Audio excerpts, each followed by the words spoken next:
Por shkak të një kërkese të akuzuarit Salih Zyba, gjykatësi vendosi ta ndërpres seancën ndaj tij Drita Millakut dhe Fitore Pacolli Dalipit, cilët akuzohen për hedhje të gazit lotësjellës në kuvend në vitin 2018. Zyba kërkoi ndërrimin e prokurorit të rastit Valdrin Krasniqit duke aluduar në konflikt interesi.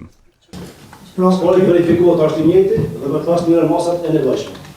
Pra, kërkoj që të verifikohet se i njëjti është më të vërtet djali i sekretarit të atëhershëm që do duhet të shpërndarë të vendimin tek Nesi deputet.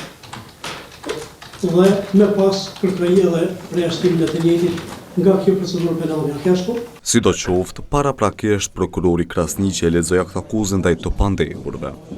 Deputet të Kuvendit të Republikës së Kosovës kanë përdorur armë, mjete plasëse në shkelje me ligjin e zbatueshëm lidhur me armë, ashtu që kanë ndezur disa bombola të gazit lotësjellës.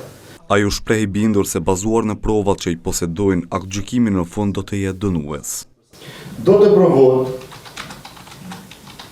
fakti se gazi që është përdorur nga të pandehurit është armë. Por avokatët i arsyetuan veprimet të mbrojturve të tyre si politike e jo vepra penale. Veprimet e saj kanë qenë politikisht të motivuara si pjesë e protestës parlamentare e jo për qëllime kriminale. Me atë veprim politik është arrit një qëllim i dobishëm për vendin tonë. Pjesa e këtij akuzës deri të premten ishte edhe Xhelal Sfeçla, por për shkak të mungesave të vazhdueshme, trupi gjykues vendosi që atij t'ia veçojë procedurën.